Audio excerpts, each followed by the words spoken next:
Robert Norum, welcome back to ABM Answered. Well, thanks for having me back, Sam. I obviously didn't disgrace myself last time. No, we're just about.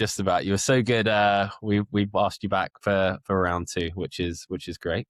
So, Robert, for those that don't know, and I don't know who that would be at this point because you deliver every keynote, every big conference at the moment in the ABM community. Why don't we start with a little introduction about you, what you do, and how you operate, and then what we'll do is we will jump into the ABM OS operating system and ask some questions about that.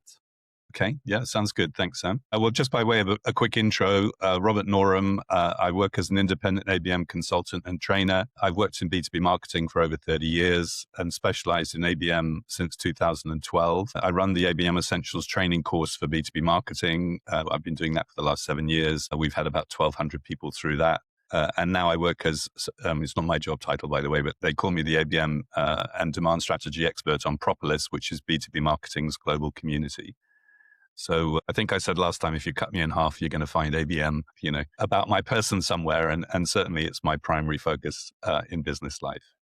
Pretty substantial. And 1,200 people, that must be like the population of Guernsey. You've raised an army of ABMers. I don't know. So that It is great. And I mean, I was at an event yesterday and somebody came up to me and said, "Oh, you trained me." And we worked out it was in 2018 or 2019, so it's nice to have a, whatever it sounds a bit pretentious, but alumni, there are a bunch of people that know who I am, which is quite nice. The Robert Norum University. Yeah. No, you've outgrown your own fame. I sometimes, obviously, I'm nowhere near 1,200 yet, but I've done over 100 kind of podcast interviews and things. And I'm just about, I think I can remember everyone's name. Like if I see them out and about at a conference, I would have no idea how you manage a Rolodex of 1,200 people in your head. Well, it's tricky, but I'm pretty impressed with nearly 100 podcasts, Sam. So I think you're in an elite group there yourself. Oh, well, thank you very much. I'm not very good at taking compliments, but we will move swiftly on. So, Robert, today, what we have called you back for is you mentioned it at the ABM conference that we were at back in December? Yes. Yeah, which is the ABM Operating System, which is this new model, should we call it, or operating system that you are kind of pioneering and pushing. And what we're going to do is we're kind of debunk and tear it apart in little areas and break it down. And one caveat of what I would like to do in this session is, and this is not really for our target audience, but for the general, my friends and people that connect with me on LinkedIn, no one knows what ABM is if you're outside of like the ABM community. So I'm going to do my best to kind of strip back as much as like the jargon there is in marketing, and kind of, I don't know if you've read the book called Obvious Adams, but it's a really good book. Like kind of just strip all of it back to make it as kind of practical and useful for everyone. So I really do think there are principles of ABM which can be applied to all types of marketing. But to kind of set the stage in one sentence, first of all, what do you think is broken about business to business marketing and how it operates today? Well, I think the biggest issue with B2B marketing generally is that everybody is now obsessed with demand gen. They're obsessed with generating leads. And I think marketing, as I've alluded to a couple of times to you, Sam, has been put into a corner really, where they're not necessarily thinking strategically about the business. They're not necessarily connected with the wider organization. And they are on this hamster wheel, if you like, of just generate more leads, do more stuff, create more content. And I'm not sure if that was one sentence, but that would be my concern with where B2B marketing is today. Yeah, this is good. And I remember our lunch, and that's kind of, we've got question 3 here around like the 4 Ps or 7 Ps or whatever. But I remember you saying that, and it kind of really did make me think of, yeah, that is kind of correct. We have been like kind of pigeonholed into just doing this one thing.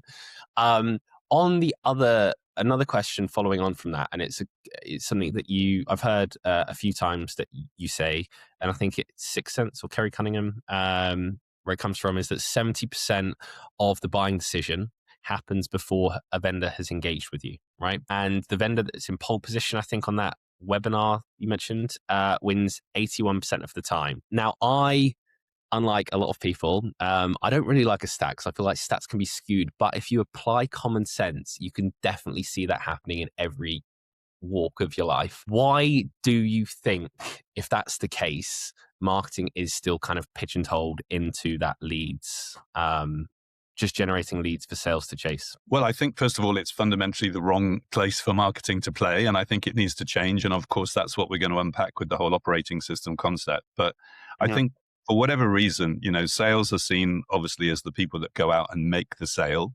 And marketing is seen as the people that create enough content, enough noise, attend enough events, do enough stuff to create, typically in the old world, MQLs, leads that sales are then going to pick up and run with. Quite how that's happened is hard to fathom. But it seems to me that marketing has become almost like an internal service unit in most organizations. And I think on that basis, underrated, underappreciated, and undervalued. hmm And yeah, on the kind of I think I've got this in a follow down question, but the just going back to what we just said about kind of like the 4 Ps, or I think it started off as 4 Ps, then it ended up being 7 Ps. And It expand their remit somewhat. Yeah. yeah, I remember struggling at college trying to figure out, like, remember like how they keep adding. And I was like, no, this isn't good. But for kind of the next question, then, as we go into like what the ABM OS is, what is the ABM operating system as a sentence? And kind of those first two answers that you gave, is the way that I framed it in my head and kind of the way I've internalized it is it simply a case of taking back, instead of just that promotion piece, all the other elements to the marketing mix, or not all of them as such, but kind of clawing back a bit more responsibility across that? Yeah, to some degree it is. And I mean, if we expand the headline from the keynote I gave back in November, it was why is the operating system for the commercial marketeer. And the commercial marketeer is something we've been talking about on Propolis, within B2B marketing for the last year. And the whole rationale for the commercial marketeer is back to that, not seizing the ground that they've lost, if you like, for marketing, but really thinking about the strategy of the organization, understanding your products, understanding your customers, thinking about the brand, thinking about how you engage in a holistic way. So the rationale for the operating system is actually, how do we join up the business and how do we think really strategically about the role marketing should be playing? And then the applications that sit on that operating system are how you bring it to life. Amazing. Do you find why did you coin it an operating system? And do you find that using that language makes it, distinguish it, is it from like a playbook or like a typical framework? Because I know when we were going like back and forth with a couple of the questions, like operating system to me from a techie background kind of feels like the Apple OS kind of thing. I don't know, if you had any feedback on that? Well, I think, first of all, it's very important to make clear to anybody watching this that when I talk about the ABM operating system, it's not a piece of technology. It's not an OS in the iOS sense or Windows sense of things. The reason I call it a playbook is because playbooks are two a penny and people are creating them all the time. Within, the ABM operating system, there are a lot of frameworks that you would use in different ways. I think the closest that I've seen would be something like McKinsey's operating model, which is obviously a very grown up and mature structure. Okay. But I called it the operating system because I actually wanted it to come across as something big, significant, and different. And of course, as I've alluded to, whilst it's a metaphor, I'm talking about, the suite of applications that sit on top of that operating system. So from that perspective, I just wanted a big idea. And if I'm really honest with you, when I sort of unveiled this in November, I'd never heard anybody talking about the ABM operating system. Curiously, since then, I have seen it in various places. So maybe it's got legs. I think it's got some gravitas to it. It kind of sounds like, right, this is serious, as opposed to like a playbook, which kind of, like you said, it kind of almost sits above it, sits on top of it, but it doesn't really feel like it much changes. Like so many people talk about playbooks and tactics and things like that, when really it doesn't solve any of, like you said, the other kind of P's in the marketing mix equation. Operating system makes it feel like a communication model, which is... And I mean, if you think about it very superficially, there are frameworks for one-to-one and one-to-few and one-to-many ABM for deal-based markets. But there could be playbooks for every single ABM initiative that you have, either for a local market or for a single account. So in that sense, I would see playbooks being relevant, but you would have dozens, maybe even hundreds of playbooks during the course of a year. And the same in terms of how you use frameworks. Whereas The ABM operating system is really trying to show the potential and the scope and the range of what ABM can do for a business. Okay. Yeah. And within that, you've got account based branding, the buying group targeting, was it BGM, buy group marketing, account based experience, and then you've got the what was the last one? Deal based mark. That's the quadrant, right? Or like the breadth. Well, I'm not sure if I'm going to give you an A plus for remembering that, Sam. Oh, I'm so sorry. I'm trying to visualize the video that I watched yesterday. I put you out of your misery and tell you what Yeah, it go is. for it. So if you think about an account-centric approach, but let's call it ABM as your operating system, then for me, the first two applications are you using ABM to win new business? In which Hmm. case, if we're going down the acronym route, it's account-based engagement, ABE. If you're thinking about how you use it to upsell and cross-sell and develop customers into, potentially advocates for your organization, then it's Hmm. ABA, account-based experience. So those are the kind of first two decisions you have to make. And of course, you would probably use a combination of those two. And then to your exact point, account-based branding is how do you get in as early as possible? And the rationale for that is almost what you talked about in terms of quoting the Sixth Sense research. If 70% of the buying cycle takes place before the customer engages with the vendor community, by that time they've shortlisted typically 4.6 vendors. And if the first choice vendor goes on to win 81% of the time, it is critical that you're in really early. So that's the concept of account-based branding. And it's not about branding to the whole market. It's about branding to the accounts that are really going to make a difference. And of Hmm. course, eminently doable. Buyer group marketing is then, if there are an average of 10 people in a buying group, as Bain and LinkedIn came up with a year or two back, that's critical that you understand who all the influencers are and all the decision makers in the buying group. And just the side stats, I know you don't like stats, Sam, but in their research, they said 51% of people in that buying group are active. The people you think you're selling to, 49% are passive or invisible. And those are often the people that you never get to, and the sales team don't get to speak to. Could be the C-suite, could be procurement, etc. So you have account-based branding to get in early. You have buyer group marketing to make sure that you're really thinking about the whole buying group. Then you've got deal-based marketing, which is obviously where you use it strategically to give you the best possible chance of winning a major bid. And then, in fact, you've got partner-based marketing, which is how do you scale your ABM strategy working with a partner ecosystem. So for me, those are the kind of core applications that sit on top of the operating system. I missed the last one, didn't I? You did. Yes, apologies. Okay, B, I'll take a B plus. Right, I think what I'll do is I'll bring up a visual on the screen as we overlay about this because it'll much. I remember watching it and it was really easy to kind of like articulate. Also on the stats, I don't mind the stats. I just feel like a lot of marketers should go with their guts a bit more. And I think what you said about 50% or so of the buying group being invisible is totally valid. You can definitely see how or companies make decisions. Okay, if that's it from a theoretical kind of level, what does that look like from a practical standpoint as opposed to like an ABM marketer using the ABM operating system as opposed to your average Joe, and there's nothing wrong with an average Joe B2B marketer, but just like the default B2B marketer. Well, it's interesting, Sam. I was at a conference yesterday and somebody was asking about the difference between B2B marketing and ABM. And I don't think there is a difference. I think if you're in the enterprise space and probably even the mid-market space, then account-based marketing is probably your default or probably should be your default go-to-market strategy. So therefore, it is your B2B marketing. So from that perspective, I think what's different about the operating system is we're really trying to elevate the role of ABM in the business. We want to break down silos so that we're connecting sales, marketing, customer success, and even delivery teams. And then we're thinking about what I've called the shift left and the shift right. I The like shift it. is essentially how do you get in earlier and build that brand, before the company is coming to market and they've made their shortlist. And how do you make sure you're really engaging the whole buying group? So that Mhm. is a strategic play. You could call the shift left, a suite of applications, if you like. If you think about the shift right, this is everything that happens after the sale.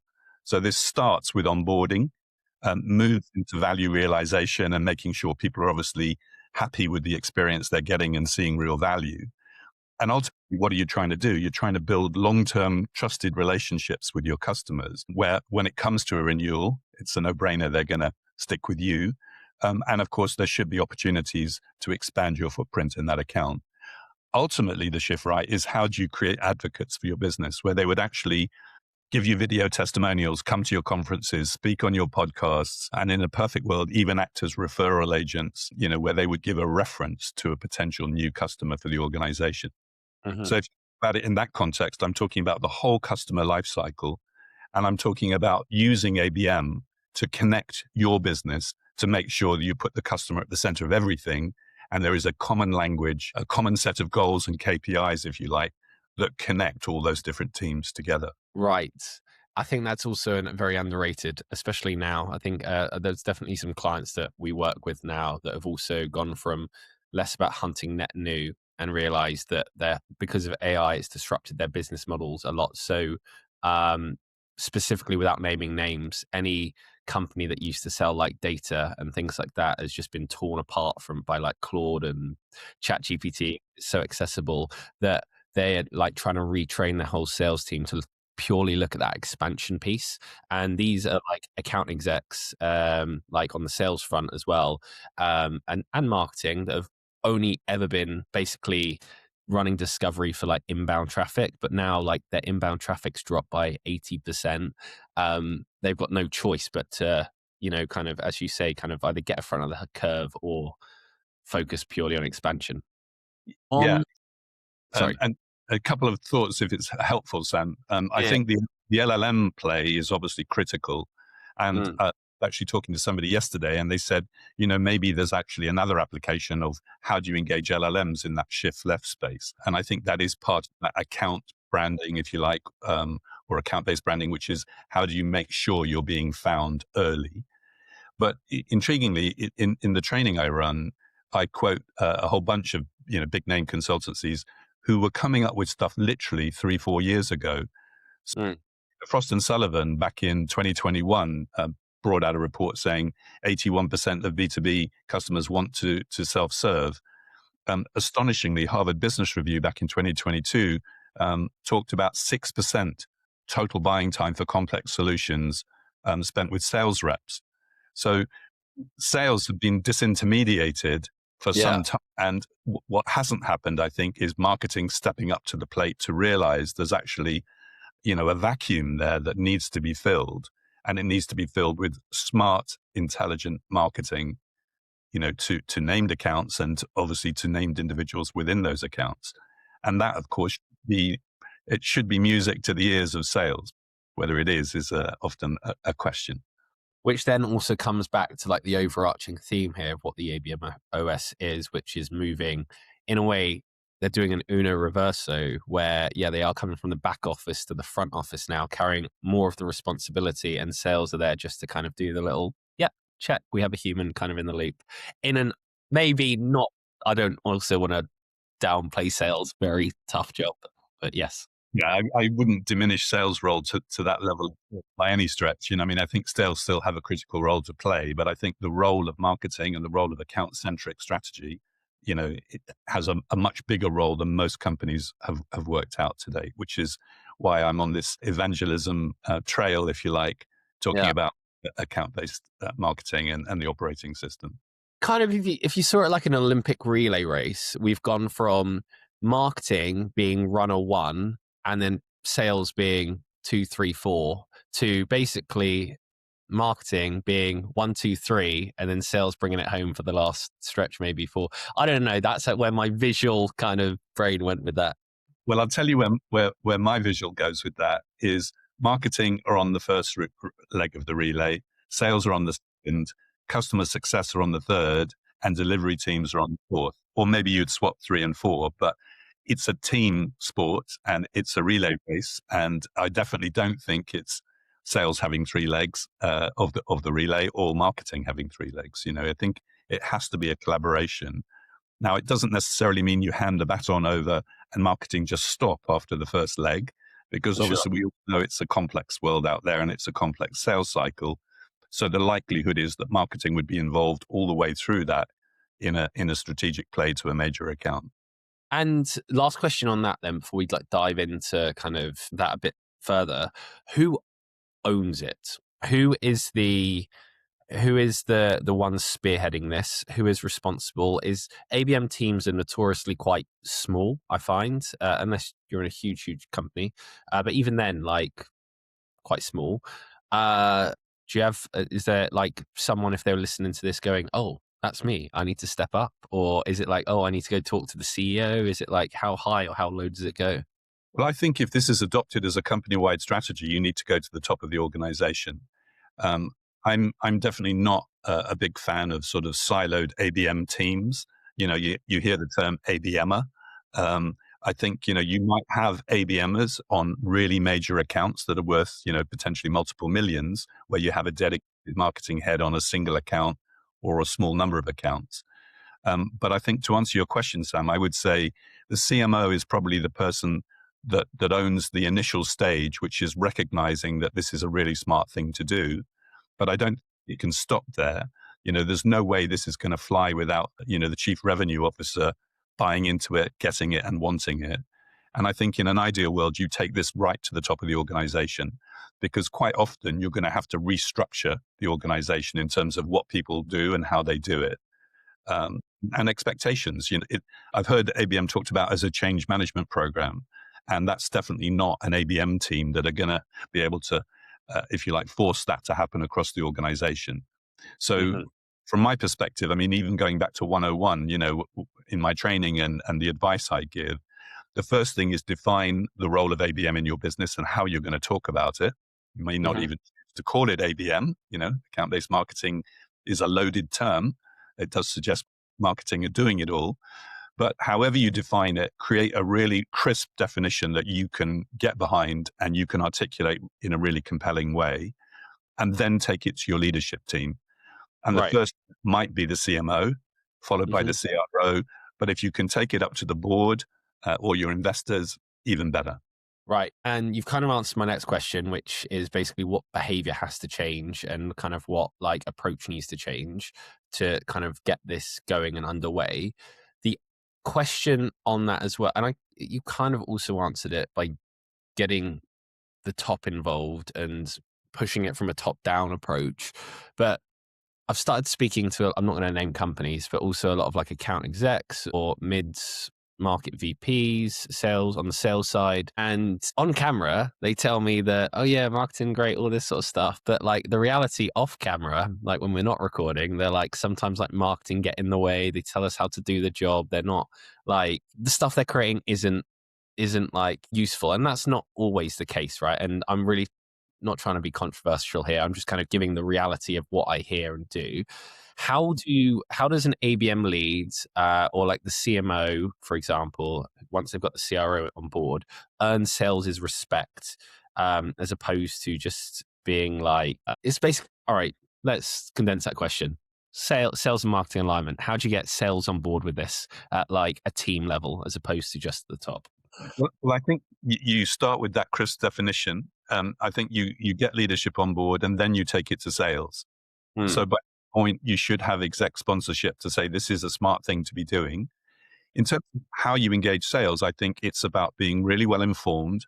If you come back to that whole piece around the commercial marketeer, understanding the company's strategy, understanding its products, understanding where the company makes its money, being as informed as possible about the accounts and their relative value to the business that you have already and what the focus areas are moving forward. So in that sense, I think it's about showing real intelligence in terms of your line of approach. And then, as always, when you're dealing with people, it's about creating empathy. It's about creating trust. And we understand your world. We understand what you're trying to achieve. We've identified the top 5 verticals we should be focusing on. We've looked at the accounts where we make our most of our revenue and our highest margins. We obviously want to help you find more of those. What are you trying to achieve? What would success look like for you in the next 12 months? And let's work out how we can collaborate together, with this account-centric approach. And some of that will be about helping you to upsell and cross-sell to existing customers, break into new parts of the organization, new geographies, etc. Some of it will be driving new pipeline, but it Mhm. won't marketing on that hamster wheel, just driving new pipeline, you know, promote, get more leads, get more leads. Amazing stat I came across the other day when I was preparing for a presentation. HubSpot came out with a data point that said 87% of MQLs never make it to an SQL. So Yeah, what are marketing doing? Why create the MQLs if they never go anywhere? And that's why I think there's a fundamental credibility problem. Going back to your earlier point, why do sales not take a lot of what marketing are doing seriously? Because they don't see any value coming from it. They go to events, they do the PR. The old cliche is marketing are the coloring in brigade. I know that's ridiculously insulting, but there is a positioning, I think, that says sales don't take marketing very seriously. Well, I think they would take marketing very seriously if there's a shared agenda and there's real understanding of what the company needs to do, what the business needs to do, and then how can marketing and sales work really closely together to make that happen. yeah, I love that. I would agree. Is there like a danger? And this is what I was thinking about yesterday as I was kind of going through the content. And I fully believe it, because there's all this marketing should own revenue, it shouldn't be leads. And yeah, I've also, one of our clients, I remember having a conversation with their head of marketing, VP of marketing or something, and they had something like 22,000 leads in their CRM, and they weren't particularly a massive company. Well, they were big, but like not massive. None of it was marked. It was just like they were funneled in. Maybe they downloaded a white paper, but none of it was ranked anything, and it just causes absolute carnage and a mess. And imagine if you dumped all those leads on a salesperson's desk. Imagine getting a big book of like phone calls, like the old school way of like, oh yeah, ring all these people. Of course, yeah, it'd kind of be like laughed out of a room. You don't get any respect that way. But is there a risk of this turning marketers into salespeople or RevOps people? And I wouldn't even, it's not really a risk, but it's just kind of like a framing. Like marketers are basically becoming more like salespeople because they're more on the front line as such, or not really? I don't think so. I don't think you're putting marketing on the front line. I think you're putting your marketing on the front line by doing it in a much more intelligent and focused way. And, we've heard terms like growth marketing as a job title for the last couple of years. At the conference I was at in Amsterdam in February, March time, there was somebody who stood up and their job title was revenue marketing. And I thought, isn't that an oxymoron? Isn't the whole point of marketing to be creating revenue for the business? I think we come back to the 4Ps and this position where marketing have been corralled into a corner where they're not delivering strategic value for the business. They're just doing the same thing over and over again. And guess what? Expecting different results, which is one of my favorite quotes. It's ethically, at least Einstein. I don't know if it's apocryphal or not, but doing the same thing over and over again and expecting different results is the first sign of insanity. That's the full statement, and why do that? Let's challenge the status quo. Let's recalibrate how the business goes to market. If you think about it, we're sitting in a really tricky economy right now. I won't go into the macroeconomic and political factors that are influencing that, but it's really important that we focus our resources, budget, people, time in the right areas. So rather than just, the typical marketing create leads, which is almost very often with demand gen, almost spray and pray. Let's focus on accounts where we're really going to move the dial.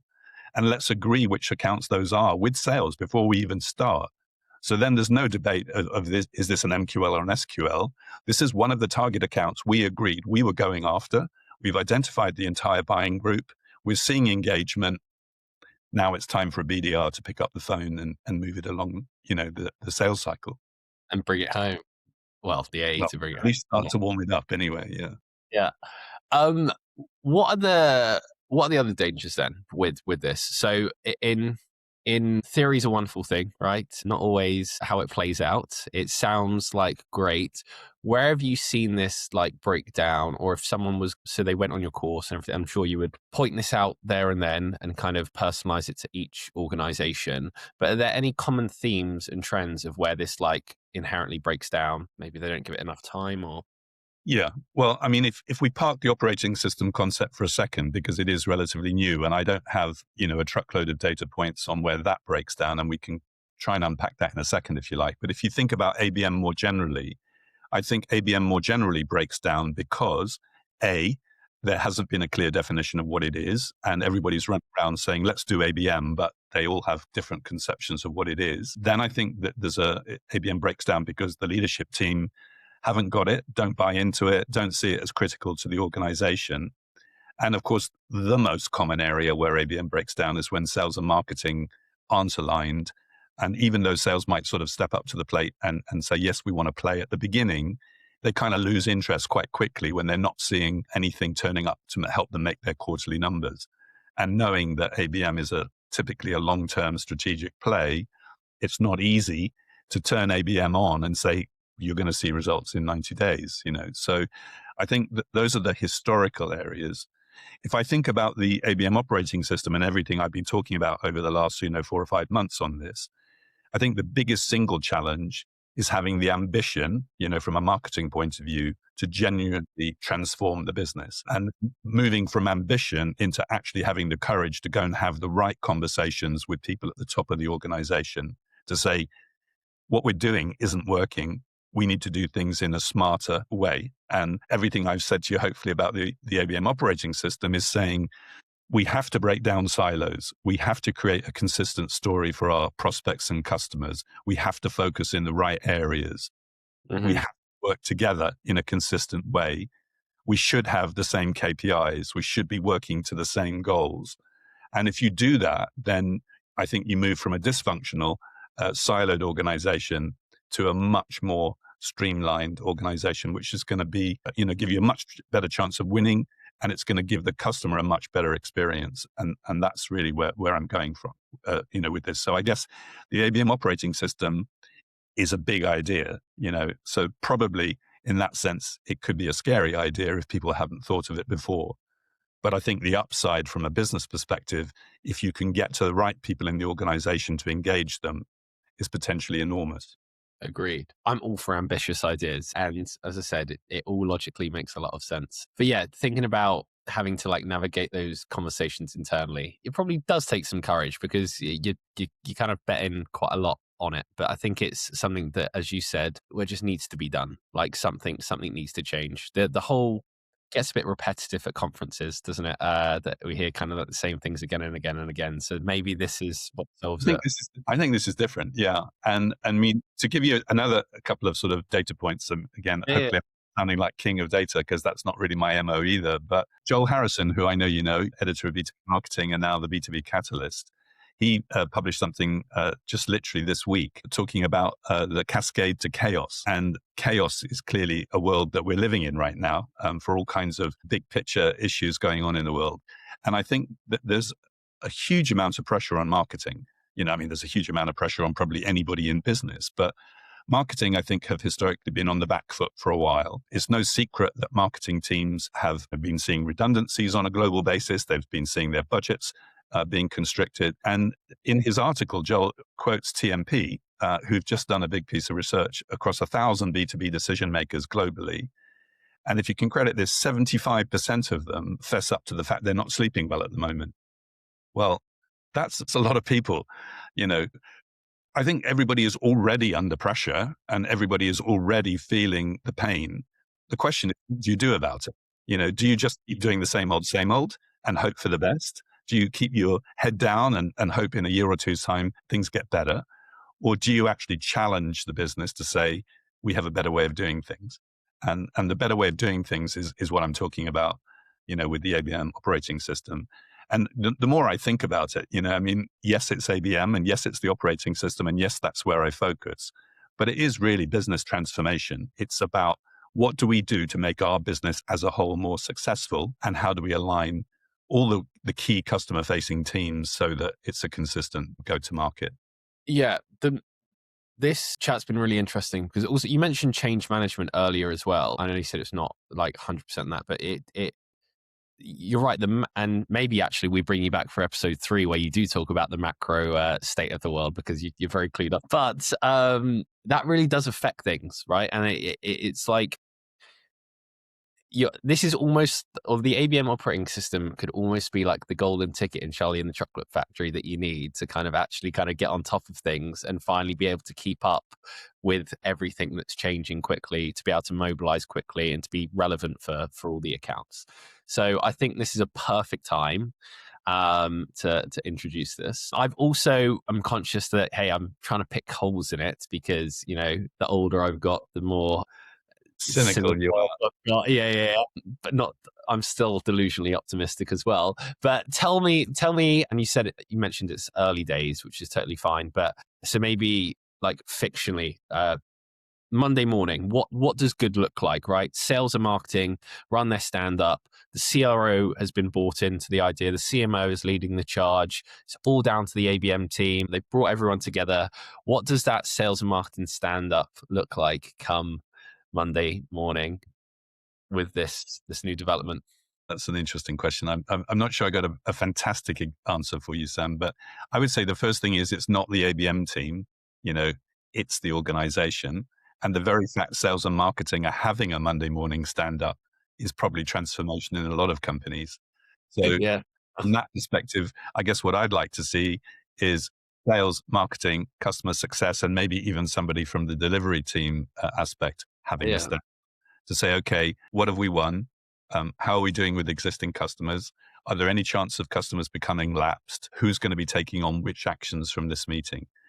So it should be a joined up play. And I know, in your sort of preemptive question, Sam, you were talking about real life examples without sort of going into confidentialities, etc., because the person I'm about to quote actually spoke about this at the ABM conference directly after me. But John Moger at Genesis, who are obviously a really sizable global business, they pivoted their entire go-to-market to what they're calling account-based engagement, ABE. But basically, they did that in the middle of last year. And John stood up at the conference and started to give some early indicators. And the primary focus there was joining up sales and marketing, but that includes BDR teams who now, by the way, sit within marketing in that organization, not within sales. Most interestingly, I mean, John runs marketing in EMEA. I hope I've got that right, John, if you're listening. But he said, we don't have a CMO anymore. We report to the CRO, mm, so they've actually consolidated that role. So you can see even there's been transformation in the business to focus on the most important accounts and the most important prospects, and to do that in a really intelligent, joined up fashion. And maybe you should have John on the show if he'll join you, and you can say, Robert gave you a trailer. What's happened? How's it going? that would be good. You've given me another idea. I should start making pre-trailers from all the recommendations. Yeah. All right, shout out to John. Okay, and then yeah, I don't think I've got any follow-on questions to do with that. I'd be interesting to. It'll be interesting to maybe have you back on in like, and maybe 6 months, even maybe a year, or just even 6 months to see kind of how that develops, and maybe if there are any other kind of interesting. Well, given the fact this podcast is called ABM Answered, Sam, I'll come on as often as you want me to. So, or as often as your watchers will have me. Always welcome back, Robert. Right. So to end then, if a marketer listens to this, if they were to do one obvious thing starting next week, 'cause it's Friday, besides reach out to you and book on to your course, which I highly recommend everyone does, what would it be? So look, what's the one step where they can either look more into the ABM operating system, or also kind of actually start to build the foundations, build the business case internally to get going with it? Yeah. Well, good challenge, Sam. I think the very first thing is to take the blinkers off and start thinking about how you can challenge the status quo. And if things are not working in the way that you think they should, what do you need to do about it? Mm, Beyond that, I think most marketers don't necessarily have a real understanding of where the company makes money. If you said to most marketers, who are our top 20 accounts by revenue? Where are our most profitable accounts? Which vertical markets do we make most of our money in UK, France, Germany, Italy, and Spain? Those are not questions or not pieces of information I think most marketeers have at their fingertips. So I would say almost go and have a conversation with finance to say, let's look at all our existing customers. Let's work out, where we are today, and let's work out what that tells us about where we should be going from here. And I think that will then help to drive your strategy. Going back to your slightly flippant comment about first thing you do is obviously contact me to get on the ABM Essentials training course. I would say the ABM Essentials training course is obviously a really nice place to start if you're just literally breaking into ABM for the first time. But even before that, if people want to reach out and just have a chat about how could ABM help to transform my business, then I'd be happy to do that. Because I think there's a big picture thing you have to get your head around before you start training your team and moving forwards. And that isn't, I can't cover that off in an ABM Essentials training course with 10 people on a call or in a meeting. It's very, very kind offer of Robert. Yeah, I also, okay, the CFO was a bit of a wild card, but yes, I think for a man that doesn't like stats, I also agree with that. You need to know where the revenue's coming from. So yeah, the CFO will probably know that better than anyone. Yeah, I kind of, again, my brain's kind of working in all sorts of weird ways today, but I imagine like, I don't know, you're a big 10,000 person company and you're like meeting in the corridor. There's like the VP of sales, VP of marketing, VP of customer success, VP of delivery, and like you're kind of getting together on like a small, tight knit basis to begin with, and then kind of building it out that way. Nice. Robert, is there anything that we haven't covered yet that you think is essential? No, I think we've done a reasonable job of unpacking, what the ABM operating system is, why it's required, how it works, and the likely difference or change it's going to make. Mm. So, I think that was probably the exam question for today, wasn't it? It was, and I think we did cover it well. And I think it'll work even better with like short little snippets. So that will be good. Robert, thank you very much again for joining. Pleasure. Thanks for having me. Cheers.